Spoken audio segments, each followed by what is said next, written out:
Hello प्यारे दोस्तों, स्वागत है आपका इंटरव्यू क्लासेस में। अब हम बात करेंगे आपके खंड ब में जिस प्रकार के क्वेश्चन आएंगे 3-3 नंबर के, उसके बारे में। आप जानते हैं खंड ब में आपके 8 प्रश्न होंगे। हर क्वेश्चन है वो 3 नंबर का होगा। कहने का मतलब 24 नंबर आपको यहाँ से मिलेंगे। तो ये वीडियो देखने के बाद आपके 24 नंबर मान के चलिए कि आ ही जाएंगे, ठीक है ना। उससे पहले आपके जो खंड अ होता है उसमें आप जानते हैं कि ऑप्शन बेस्ड क्वेश्चन आते हैं। सत्य असत्य आएगा और आपकी खाली जगह आएगी, मिलान वाले आएंगे। अगर वो आपके क्लियर नहीं है तो चैनल की प्ले लिस्ट में वीडियोज़ पड़े हैं, ठीक है ना। हर चैप्टर मतलब आपके सिलेबस में 13 चैप्टर है। हर चैप्टर के लिए 5-6 मिनट 7-8 मिनट के वीडियोज़ है। कहने का मतलब अगर एवरेज निकालें तो आपके पास हर वीडियो को 6 मिनट मिलेंगे। अगर आपकी तैयारी में अभी भी कमी लग रही है तो अभी टाइम पड़ा आपके पास। तो अगर आप पर वीडियो में 6 मिनट देते हैं, 6 मिनट एवरेज मान के चले तो 78 मिनट होते हैं। मतलब 1 घंटा और 18 मिनट में आप वो सारी वीडियोस वापस रिवाइज कर सकते हैं। अगर आपने अभी तक नहीं देखे तो एक बार ज़रूर देख लीजिएगा। अगर आपकी तैयारी अच्छी है तो ज़रूरत नहीं है उनको देखने की, ठीक है ना।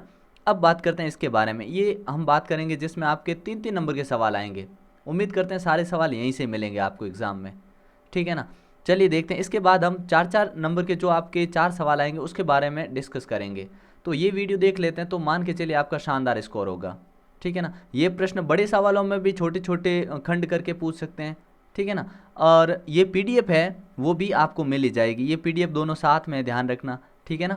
चलिए डिस्कस करते हैं अपने इस चैप्टर में जो इंपॉर्टेंट क्वेश्चन है जो आपको देखने को मिलेंगे 3-3 नंबर के, वो क्वेश्चन, ठीक है ना। और इसके बाद में, इस वीडियो के बाद में आपको 4-4 नंबर वाले और उसके बाद में मोस्ट इंपॉर्टेंट एमसीक्यूज हो गए, fill in the blanks, matchups, वो सारे वीडियोस मिल जाएंगे, ठीक है ना। तो वीडियो को लाइक करें, शेयर करें, चैनल को सब्सक्राइब कर दें। चलिए देखिए, पहला क्वेश्चन आपको ये मिल सकता है कि खाद और उर्वरक में अंतर बताना। हालांकि ये चैप्टर में हमने अच्छे से पढ़ रखा है, छोटे क्वेश्चन उनमें भी हमने अंतर देखे हैं, ठीक है ना। तो ये यहाँ से नोट कर लीजिएगा आराम से। पहला सवाल ये है, ठीक है। फिर देखते हैं नेक्स्ट। नेक्स्ट आपको ये देख लेना कि खेत में लगातार फसल उगाने से मिट्टी पर क्या प्रभाव पड़ता है। बहुत इंपॉर्टेंट है, उनके पोषक तत्वों की कमी हो जाती है। जो भी प्रभाव है ना, यहाँ से वीडियो को 1 मिनट के लिए पॉज करिए, पढ़िए और आगे बढ़ जाइए। फिर हमारे दैनिक जीवन में सूक्ष्म जीवों पर 10 पंक्तियाँ। अब देखो ये क्वेश्चन ऐसे पूछे, ये कुछ जरूरी नहीं है। सवाल ऐसे भी पूछ सकते हैं कि सूक्ष्म जीवों के उपयोग बताइए, कोई 2 उपयोग बताइए, कोई 3 उपयोग बताइए, ठीक है ना। तो सारे आपको याद हो जरूर नहीं है, आपको कम से कम 2-3 तो आने ही चाहिए, ठीक है ना। फिर अगला देखिए, प्रतिजैविक क्या होता है। ये बहुत इंपॉर्टेंट क्वेश्चन है। और प्रतिजैविक लेते समय क्या सावधानी रखनी चाहिए, ठीक है। तो ऐसी औषधि जो बीमारी पैदा करने वाले जीवाणुओं को, सूक्ष्म जीवों को नष्ट कर देती है या उनकी वृद्धि को रोक देती है, उनको प्रतिजैविक कहते हैं। डॉक्टर की सलाह के बिना लेनी नहीं चाहिए, कोर्स पूरा करना चाहिए, आवश्यकता होने पर ही लेना चाहिए, अनावश्यक रूप से नहीं लेना चाहिए। ये इसकी सावधानियाँ हो गई, ठीक है ना। ये बहुत इंपॉर्टेंट है। फिर आपके लिए ये प्रश्न इंपॉर्टेंट है कि प्लास्टिक पात्रों को उपयोग में लाने के क्या लाभ है, ठीक है ना। तो क्या लाभ है, ये हल्के, प्रबल और चिरस्थायी होते हैं, मतलब लंबे चलते हैं, ठीक है ना। फिर इनको किसी भी आकार में डाला जा सकता है, सस्ते भी होते हैं धातुओं की अपेक्षा, ठीक है ना। ये आप याद कर लीजिएगा आराम से। फिर ये बहुत इंपॉर्टेंट क्वेश्चन है, इसको तो नोट करके चलिए आप। आपको चाहे कहीं भी मिले, ये क्वेश्चन आपके पेपर में कल मिलने वाला है, ठीक है ना। थर्मोप्लास्टिक और थर्मोसेटिंग, ध्यान रखिए इनके आकार को गर्म करके आकार को विकृत किया जा सकता है, जबकि एक बार सांचे में डालने के बाद ऊष्मा दो चाहे कुछ भी दे दो, ये चेंज नहीं होंगे, ठीक है। उदाहरण देख लो, इसमें पीवीसी आ जाएगा, सामान्य प्लास्टिक आ जाएगा, जबकि इसमें क्या आएगा, इसमें आपके आएगा बेकेलाइट आ गया, मेलामाइन आ गया, ठीक है ना। ये दोनों एग्जाम्पल है ना, ये दोनों इसके एग्जाम्पल है, ध्यान रखिएगा, ठीक है ना। पॉलीथीन और पीवीसी, ठीक है। ये मिसप्रिंट हो गया, इधर आ गए, ठीक है ना, इसका ध्यान रखना। और इधर बेकेलाइट, मेलामाइन याद रखना, ठीक है ना। नेक्स्ट क्वेश्चन देखते हैं, धातुओं और धातुओं में अंतर। भाई पता होना चाहिए आपको, ठीक है ना, कैसी होती है कैसी नहीं होती। हालांकि हम ये चैप्टर डिस्कस किया उसमें भी कर चुके हैं, फिर भी एक बार इनको रिवाइज कर लीजिएगा। अब सोडियम पोटेशियम को मिट्टी के तेल में क्यों रखते हैं, क्योंकि ये बहुत ही क्रियाशील होते हैं। ऑक्सीजन और पानी मिलते ही अभिक्रिया कर लेते हैं और ऊष्मा उत्पन्न करते हैं, इसलिए इनको मिट्टी के तेल में रखा जाता है। बहुत इंपॉर्टेंट है। क्वेश्चन को घुमा कर भी पूछ सकते हैं आपसे, ये क्वेश्चन बड़ा करके भी पूछ सकते हैं, निबंधात्मक में भी पूछ सकते हैं। अब क्या आप नींबू के अचार को एल्यूमिनियम के पात्रों में रख सकते हैं, कारण बताइए। नहीं रख सकते, क्यों, क्योंकि नींबू क्या होता है, नींबू होता है आपके अम्ल, ठीक है। वो एल्यूमिनियम का पात्र में नहीं रख सकते क्योंकि वो उससे एक क्रिया कर लेता है, अभिक्रिया करके विषैला पदार्थ बनाता है, विषाक्त बन जाता है, जिससे खाने से व्यक्ति की मृत्यु भी हो जाती है, ठीक है ना। अगला देखिए, सीएनजी और एलपीजी के उपयोग, ठीक है ना, ये उपयोगी क्यों है, ये हम चैप्टर में डिस्कस कर चुके हैं। फिर भी एक बार देख लीजिए, ये कम प्रदूषणकारी होता है, ये स्वच्छ होता है, ठीक है, और सस्ता भी होता है, आसानी से उपलब्ध हो जाता है, कारखानों से सीधा लाया जा सकता है, पाइपलाइन से इसकी आपूर्ति की जा सकती है, ठीक है ना। अगला सवाल देखिए, वर्णन कीजिए मृत वनस्पति को कोयला किस प्रकार बनता है, यह प्रक्रम क्या कहलाता है। ये बहुत इंपॉर्टेंट क्वेश्चन है कि कोयला कैसे बनता है, ठीक है ना। तो कोयला कैसे बनता है, प्राकृतिक प्रक्रमों के कारण बना, जिसमें अपने जितने भी वन वगैरह थे वो जमीन में दब गए और उच्च ताप और उच्च दाब के कारण वो संपीड़ित हो गए, ठीक है ना। पृथ्वी के अंदर धीरे धीरे कोयले में परिवर्तन हो गए, और कोयले में परिवर्तन होने की ये जो प्रक्रम होता है इसको हम कार्बनीकरण कहते हैं। बहुत इंपॉर्टेंट है, नोट कर लीजिएगा इसको। फिर आपको अंतर पूछ सकते हैं किसमें, कि संकटापन और विलुप्त स्पीसीज और वनस्पति जात और प्राणी जात में अंतर। तो अंतर यहाँ पड़े, ठीक है ना। आराम से नोट कर लीजिए, एक बार वीडियो को पॉज करके पढ़ लीजिए, बहुत ही आसान है, ठीक है ना। अगला देखिए, वनस्पति जात और प्राणी जात में भी अंतर देख लीजिएगा। फिर आंतरिक निषेचन और बाह्य निषेचन में अंतर भी बताना आपको, ठीक है ना। तो जो अंदर होता है मादा के शरीर के वो आंतरिक, और जो बाहर होता है बाह्य, ठीक है ना। अब उदाहरण भी याद रखना, यहाँ से उदाहरण छोटे क्वेश्चन पूछ सकते हैं, ठीक है ना। आंतरिक होता है मानव, मुर्गी, गाय, कुत्ता, इनमें। बाह्य किस में होता है, तो जलीय प्राणियों में नॉर्मल, ठीक है ना। जितने भी जलीय प्राणी होते हैं नॉर्मल उनमें, और मेंढक भी इसमें शामिल होता है, ठीक है ना, वो भी जलीय है, ठीक है। अगला देखिए, क्या आप यह समझ सकते हैं कि पहिए के आविष्कार को मानव जाति की महानतम खोजों में गिना जाता है। बिल्कुल, क्योंकि पहिए से ही अधिकांश जो परिवहन हुआ है आज वो संभव हो पाया है। लोटनी घर्षण प्रदान करता है, जो कि आपके यहाँ पे सर्पी घर्षण है, ठीक है ना। सर्पी घर्षण से कम होता है, इसलिए अधिकांश मशीनों में घर्षण को बॉल बियरिंग का उपयोग करके लोटनी में प्रतिस्थापित कर दिया जाता है, और इसी के कारण आज मानव जाति की महानतम खोजी मान सकते हैं हम इसको। खिलाड़ी कीलदार जूते क्यों पहनते हैं, आप जानते हैं, घर्षण को बढ़ाने के लिए, ताकि वो फिसले नहीं, ठीक है ना। बहुत इंपॉर्टेंट क्वेश्चन है, नोट कर लीजिएगा इसको। अब ये भी इंपॉर्टेंट है, ठीक है ना। दो सीधे 3 नंबर का क्वेश्चन पूछ सकते हैं, छोटे क्वेश्चन में भी पूछ सकते हैं, ठीक है ना।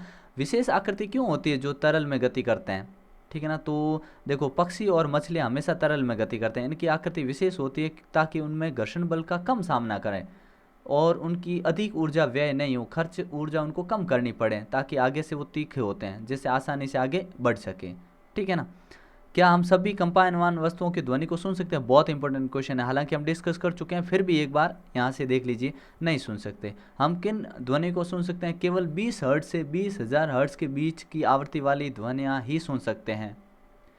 अगला क्वेश्चन देखिए, अब आग लगी हुई है कहीं, ठीक है, फायरमैन है, आग बुझाने के लिए जाता है, तो वहाँ की बिजली आपूर्ति बंद क्यों कर देता है, क्योंकि पानी क्या होता है आपके, पानी, आग बुझाने जाते हैं, कहीं आग लगी है तो पानी डालेंगे उस पर, तो पानी होता है विद्युत का सुचालक, ठीक है, जिससे छिड़काव करते समय कोई भी विद्युत बोर्ड आदि में चला जाए तो सारे क्षेत्र में उधर पानी से विद्युत करंट फैल जाएगा, जिससे जान माल की हानि हो सकती है, ठीक है। ये बहुत इंपॉर्टेंट है कि तड़ित से अपनी सुरक्षा के 3 सुझाव बताइए।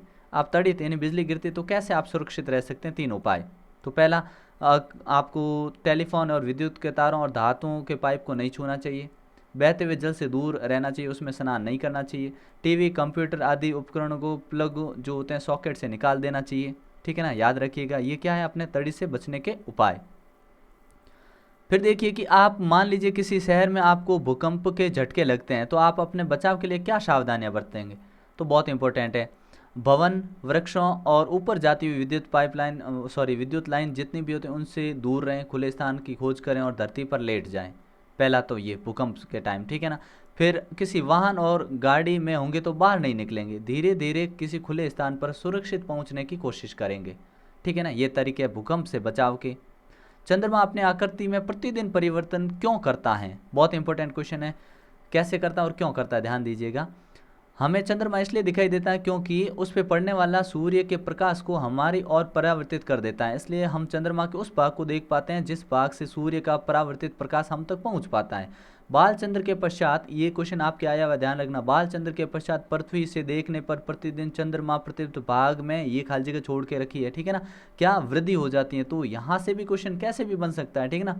पूर्णिमा के पश्चात पृथ्वी से देखने पर चंद्रमा का सूर्य द्वारा प्रदीप्त भाग प्रतिदिन आकार में घटता है, ठीक है ना। ये बहुत इंपॉर्टेंट है, मोस्ट इंपॉर्टेंट क्वेश्चन मान के चलिए।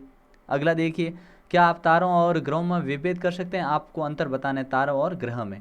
तो क्या अंतर होता है देखो, आकाशीय पिंड, तारे किसी आकाशीय पिंड के चारों ओर चक्कर नहीं लगाते, जबकि ग्रह क्या करते हैं, ये सूर्य के चारों ओर चक्कर लगाते हैं। तारों का स्वयं के प्रकाश होते हैं, जबकि ग्रह के स्वयं के प्रकाश नहीं होते हैं। ये अंतर है, बहुत इंपॉर्टेंट है। तारे का परिक्रमण करने वाले पिंड ग्रह कहलाते हैं। जो तारों के चारों ओर घूमते हैं उनको ग्रह कहते हैं। जैसे सूर्य एक तारा है, ठीक है ना, और ग्रह उसके चारों ओर घूमते हैं, जबकि ग्रह के चारों ओर घूमता है उसको क्या हम उपग्रह कहते हैं। जैसे अपना चंद्रमा हो गया, ठीक है ना, तारे अपनी स्थिति नहीं बदलते हैं, और तारे अपनी सापेक्ष सभी स्थितियाँ बदलती रहती है ग्रहों की, ठीक है ना, ये ध्यान रखना बहुत इंपॉर्टेंट है। फिर अगला प्रश्न देखते हैं, वायु प्रदूषण कम करने के लिए हम क्या कर सकते हैं। तो देखिए, वायु प्रदूषण कम करने के लिए आप क्या कर सकते हो, आपको ये बड़ा क्वेश्चन भी पूछ सकते हैं, छोटा भी पूछ सकते हैं, ठीक है ना।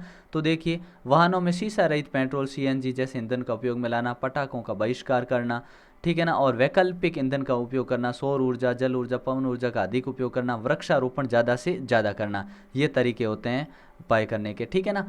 अब देखिए, ये बहुत इंपॉर्टेंट क्वेश्चन है, इनको ध्यान से पढ़ लीजिएगा। इसकी पीडीएफ आपको टेलीग्राम चैनल पे मिल जाएगी, जिसका लिंक वीडियो के डिस्क्रिप्शन में आपको मिल जाएगा। आप हमें इंस्टाग्राम पे भी फॉलो कर सकते हैं, ठीक है ना।